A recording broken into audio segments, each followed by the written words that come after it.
called a fractal soliton of improbability. This means it's a unicate event. It only happens once in the lifetime of a universe. You can think of it as a wavelength with one wave. That's why it's called a soliton. And if one of these things move not in ordinary three-dimensional space, but in some kind of much higher spatial manifold, and when they collide with a planet, or when one collides with a planet in a universe, the time stream of that planet is divided, and two copies of the entire planet spring into existence without either having any knowledge of it. It just is something which happens. So this voice was telling me that this had happened to the earth, and that this was the secret that we were all striving to understand, was that an event in the past had actually divided our time stream, and that a twin of this planet had come into being in another dimension. Okay, so that's the scientific explanation of it. So the mythological explanation was that the universe, it's Gnostic, that the universe is the creation of a demiurge, not the highest expression of divinity, but a kind of demon, a fallen creature. And that this demiurge was able to coax itself into being and actually incarnate into history as a human being. And that when this happened, this was then the mythological expression of the fractal soliton of improbability. And when it happened, the time stream split. The universe is the creation of the demiurge, and the demiurge impelled itself in the form of an individual. Right. And this is sort of, waited a long time. When you're a demiurge, who can hurry? Okay, go ahead. Okay, so the time-splitting event had to do with the career of Christ, who was an extraordinary manifestation of energy in the historical time stream, not to be confused with a Buddha or a Mohammed or a Zoroaster, who were great saints.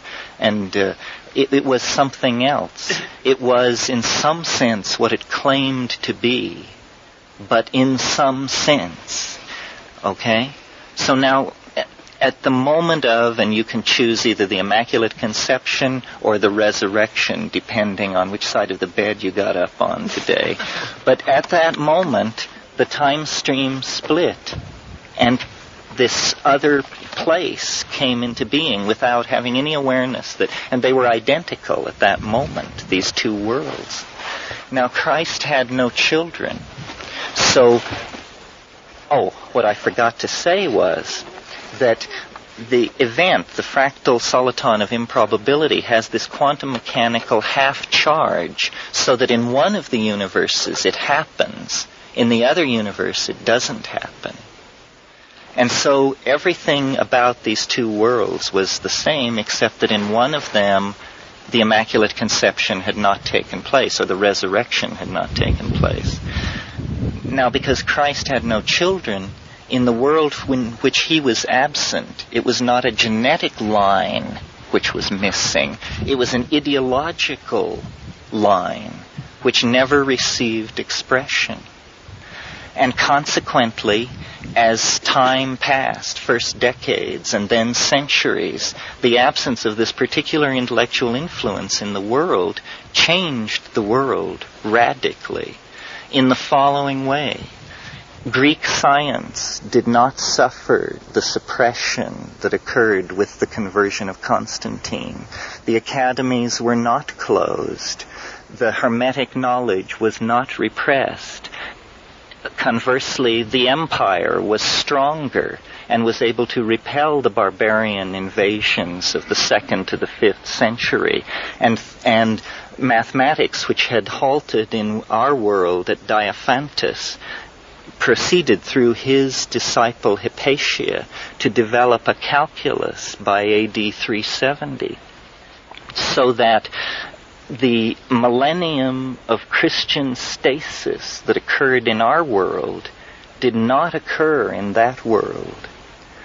And as time passed and engineering advances occurred, by around 850, they had ships which were able to cross the Atlantic Ocean.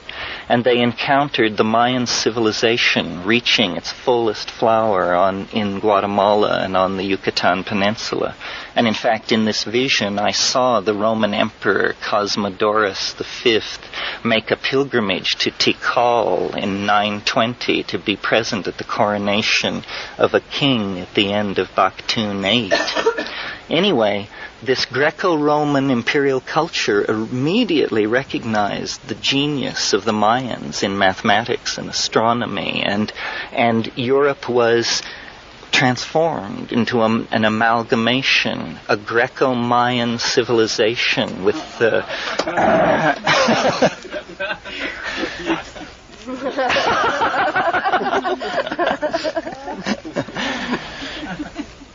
So let me see.